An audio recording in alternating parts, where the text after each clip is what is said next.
이번에 할 수업은 예시형 보기 수업입니다. 26학년도에 나왔던 이 법지문의 보기가 많은 분들에게 조금 어렵게 느껴졌을 텐데요. 이 보기가 어려운 이유는 이 예시가 원래는 지문 내에 있어야 돼요. 정상적인 설명문은. 근데 저희는 평가를 해야 되는 수능 시험장에 있는 수험생이기 때문에 교수님들께서 우리가 이 내용을 이해한 예시에 응용할 수 있는 능력이 있는지를 평가하려고 빼신 거죠. 그것도 제일 인지적으로는 거리가 멀죠.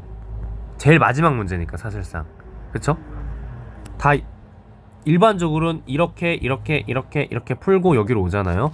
그 순서가 잘못됐기 때문에 이게 어려운 겁니다. 보시면 알겠지만 묻는 내용이 많아요. 왜냐? 글에 있는 많은 내용을 응축한 예시란 말이에요.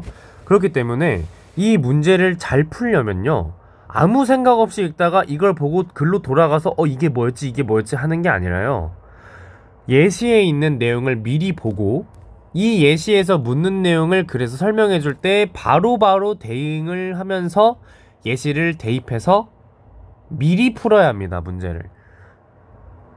이해되셨나요? 저는 연대보증인 문제보다 얘를 먼저 풀었어요. 8번을.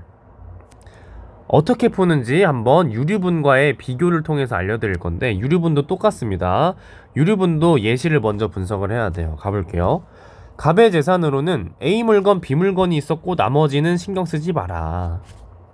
갑은 을에게 A 물건을 무상으로 넘겨줬고 6개월 뒤에 죽었어. 사망하셨어요. 갑의 상속인은 자녀의 병만 있대. 또 혼자인 것도 중요하겠죠? A 물건의 시가가 근데 을이 물건을 소유하게 되었을 때는 300인데 사망하셨을 때 값씨가 400 올라서 떡상했네요. 병은 갑이 사망한 날로부터 3개월 후에 을에게 유류분권을 행사를 했대요. 비물건의 시가는 상속받았을 때부터 유류분 방한한 때까지 100으로 동일하대요. 자, 이렇게 6가지의 내용이 있는데 이 내용이 글에 다 나와 있을 겁니다. 그쵸? 우리 대입해서 읽으면 더 쉬워요.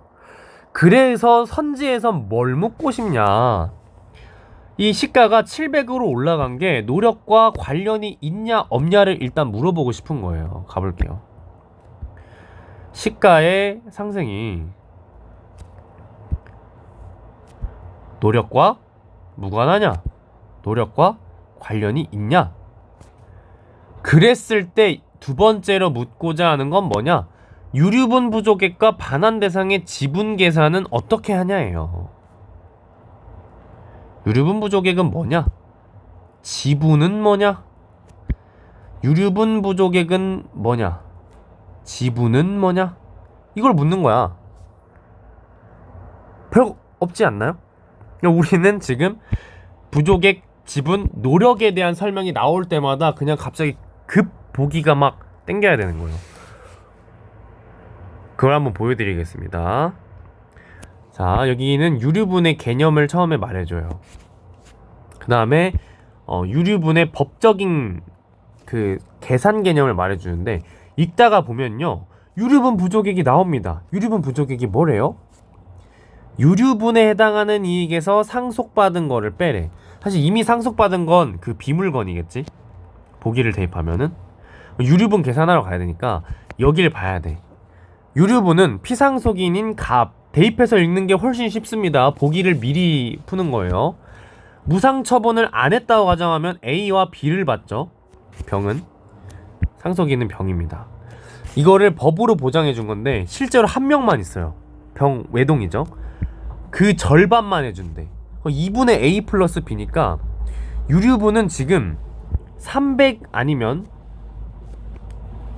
300이 아니라, 자, 유류분 계산 좀 할게요. 이거 기준으로는 300과 100을 더하면 400이고 2로 나누면 200이네. 유류분이라는 거는 기준이 이제 상속 이전 소유 당시면은 200이고요. 사망 시 상속 개시 당시를 가지고 계산하면은 700, 100 더하면 800, 2로 나누면 400이에요. 그쵸? 이게 유류분인데, 유류분에서 100을 빼래. 그게 유류분 부족액이래. 여기서 100 빼면은 100이에요. 여기서 100 빼면은 300이에요. 이게 유류분 부족입니다. 뭔진 몰라 아직. 노력이 안 나왔으니까. 유류분 부족의 가치는 금액으로 계산 저희가 했죠. 근데 돈으로 반환되는 거 아니고 뭐 여기도 보면은 뭐죠 저쩌고 뭐 이제 계산이랑 관련 없는 얘기합니다. 자, 무상처분된 재산이 물건이라면 반환이 어떻게 돼야 되냐? 무상취득자 을씨는요, 반환해야 할 유류분 부족액이 지금 100 또는 300이잖아요. 100일 때는 그 무상처분된 물건이 300으로 기준, A물건 300으로 잡았던 거고, 300으로 잡았을 때는 A물건 700으로 잡았어. 적용에 맞죠? 그때 유류분권자 병씨는요, 물건의 가치에 해당하는 금액, 이 300과 700에서 부족액의 비율만큼 받아야 된대. 그럼 3분의 1, 7분의 3이네요. 이때는 지분이라는 게 3분의 1, 7분의 3인 거예요. 그쵸? 이게 지분이야. 근데 이 기준을 언제로 삼아야 되나 드디어 나왔네.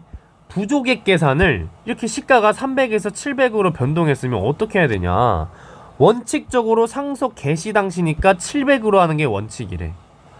다만 시가 상승이 나왔다. 노력이면은 부족액 계산은 취득 당시로 해야 된대요.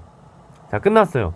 노력이 있었을 때는 취득 당시인 이걸로 부족액을 계산해야 되니까 유류분 부족액은 200에서 100을 뺀 100입니다. 원칙인 얘는 부족액이 300일 거고요. 그럼 지분은 이렇게 정해진 이걸 근거로 지분을 계산할 때는 시가 상승의 원인이 뭐든 상속 개시 당시로 하래요. 그러니까 이걸로 가라는 거죠, 이거. 그러면 700분의 100, 700분의 300 해야 되네요. 지분은 7분의 1, 7분의 3입니다. 반대네요. 7분의 3, 얘가 7분의 1입니다. 물건의 가격분의 시가분의 부족액이니까요. 그럼 가보면은 무관할 때는 위에 거야. 307분의 3이 맞아요. 관련이 있을 때는요, 107분의 1이기 때문에 얘가 틀려서 답이 4번이에요. 되게 쉽죠? 근데 이거 정답률이 내가 알기로 20%대야. 거의 찍은 거지. 왜 어려웠을지 이해가 가시나요? 이거를 보기에서 저러한 물음이 있어서 내가 저걸 파악해야 된다는 목적이 없는 상태에서 아무 생각 없이 읽으면요, 이거 그냥 머릿속에서 그냥 흘러갑니다. 버리는 거예요. 안 버리고 풀면은 그때그때 대입해서 풀면 이렇게 쉽게 풀려요. 제 체감은 진짜 쉬웠고 당시 제 제자들도 쉬워했어요. 이걸 바탕으로 이륙수능 얘도 얼마나 쉬운지를 한번 봅시다.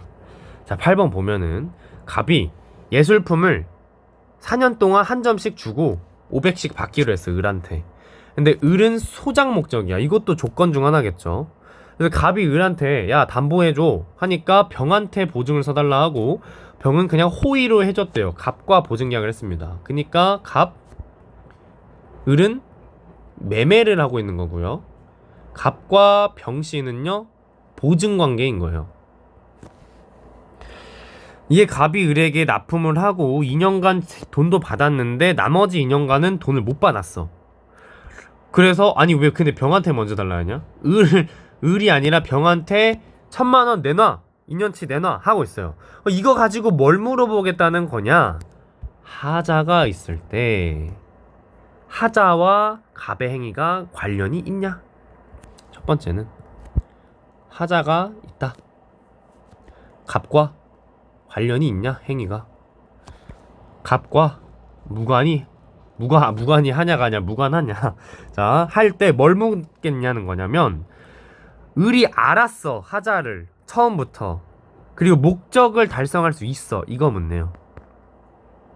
첫 번째가 갑과 무관할 때죠. 이때 을이 이미 하자를 이미 이 2번 선지 갑이랑 관련이 있는지 모르죠, 사실. 그냥 갑 이거일 때는 을의 계약 목적 달성이 가능해. 그럼에도 이 상태에서 손해배상의 권리와 대금 환불의 권리에 대한 얘기를 하고 있는 겁니다. 자, 3, 4, 5번은 딴 걸 묻는데, 병의 서명이 계약서에 있고 계약서가 없고 서명 날인 없고 보증특약이 없고 있고 해요. 아, 빡세네요. 자, 두 번째는 이겁니다. 계약서를 썼는데 3번은 이거였죠. 뭐야? 계약서가 그냥 없었나요? 서명이 있네요. 계약서에 서명도 있어. 4번이 계약서가 없나요? 없어. 5번은 서명 날인이 없어. 계약서가 있지도 않아. 얘는 계약서는 있는데 이제 서명과 날인이 없는 거야. 이때 뭘 물어보겠냐? 아, 연대보증 특약이 이시야. 연특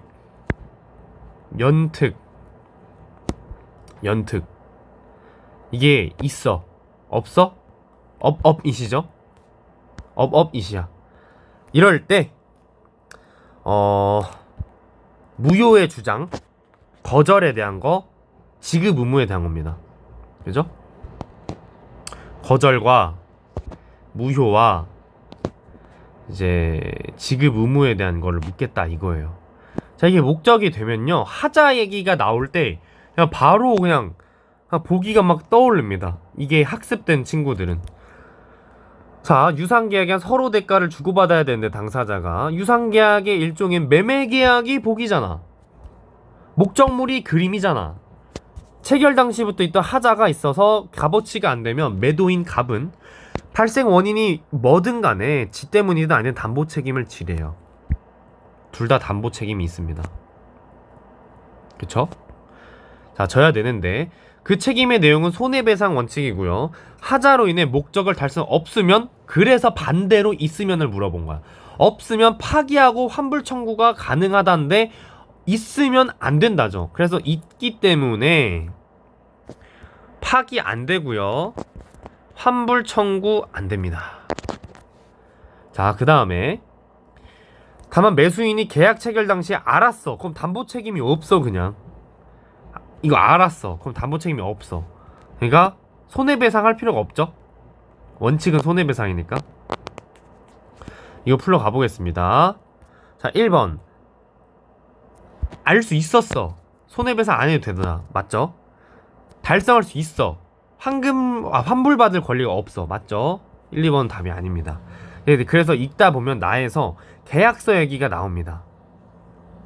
자, 보증인 보호를 위하여 법적 규제가 적용되는데 6평에 나온 사회복지 국가적 법모델 연장선이죠. 민법에 의하면 보증계약을 할 때에는 계약서가 있어야 되고 서명이나 날인도 있어야 돼요. 하나네. 생각해보면 이거 하나네요. 여기까지야 그냥 하나로 퉁치는 거야. 이거 둘 다 안 한 거야. 민법의 기준을 적용 안 한 거야. 이를 위반하면 무효야. 얘네 무효네요. 무효, 유효. 그냥 무효니까 없는 거예요, 그냥. 근데 만약에 이미 이행을 했으면, 이행했나요? 3, 4, 5번이? 지급했어요. 이행을 했어요. 이행을 했으면 뭐래? 무효를 주장할 수가 없대. 아이고, 얘는 이행을 이미 했어. 그래서 무효 주장이 안 돼요. 5번은요? 자, 이거 무효입니다. 너 무효요. 보증인이 아니에요. 무효기 때문에. 그냥 특약이라는 건 계약의 특약사항이잖아. 그냥 계약이 무효인데 특약이 무슨 의미야? 지급 의무가 없죠. 지급 의무가 일단 없어 보이는 게 맞습니다. 무효이기 때문에 맞아 보여요. 벌써 4, 5번 풀었죠. 자, 주채무가 주채무자 의뢰 사업과 무관하죠. 소장이니까. 호의로 한 것도 맞죠. 병이. 맞아요. 그럼 보호가 제공이 된대요. 이건 물론 유효할 때의 얘기죠. 유효할 때의 얘기입니다. 채권자가, 자, 예시는 이거예요. 3년 넘으면 그냥 안 갚아도 돼, 이런 겁니다. 보증을 안 해도 돼. 자, 채권자 갑씨가요, 을에게 이행을 청구하지 않았고 곧바로 병한테 1,000만원 내놓으라 했죠. 맞아. 복이야. 이것도 복이 대입하면서 읽어야 돼. 그럼 보증인 병씨는요, 주채무자 을씨가 이제 강제 집행할 재산이 있는데요, 그러면 거절할 수가 있대. 거절할 수가 있대요. 자, 서명 있어요. 얘 유효합니다. 유효하니까 강제 집행, 자, 연대보증택 없으니까 이건 그냥 따질 필요가 없죠. 강제 집행 대상 재산이 있으면 증명하면은 거절할 수 있다며. 거절이 돼요, 얘는. 그쵸? 연대보증 특약이 그럼 뭐냐? 그걸 포기하기로 하는 특약이야. 근데 그거 없으니까 포기 안 한다잖아. 포기 안 한다니까 거절할 수 있다예요. 답은 3번입니다. 나머지가 틀린 게 맞죠? 답이 아닌 게. 무효 주장할 수 없고요. 얘 무효이기 때문에 애초에 보증인이 아닙니다. 그쵸? 이런 특약을 한 연대보증인 3번의 병씨죠. 특약이 있는 5번이구나. 5번의 병, 8번에 있는 5번 선지의 병은 이행을 거절할 수가 없어요. 이 사람 근데 무효잖아. 유효했다고 가정하면 거절이 안 되는 거죠. 지급 의무. 자, 연대보증인에게도 이제 특별법 보호가 되냐, 결론이 다르다네. 그러니까 보호가 되냐 안 되냐 나뉜다는 거죠. 위 법률 제2조가 적용 대상인 보증계약을 을이 이행 안 했을 때 채무를 보증인이 이해하기로 하는 계약이라고 규정하고 있지만 그 입법 과정에서는 연대보증인 보호의 필요성을 강조했으니까 앞에 글을 읽어보면은 역사적 해석입니다. 이건 역사적 해석에서는 보호가 된다는 거예요. 그러므로 거절할 수 있게 된다는 거죠. 근데 그게 중요한 게 아닙니다. 얘는 이미 무효예요. 보증인이 아니에요. 그쵸? 그래서 이렇게 쉽게 풀 수 있었습니다. 이거 미리 파악해두면은 별로 어렵지 않았죠. 이런 식으로 예시형 보기를 지금까지 나왔던 학력평가, 평가원 기출을 저랑 함께 수백 가지의 지문을 드릴링하면 이런 유형의 지문은 정말 쉽게 풀 수가 있게 됩니다.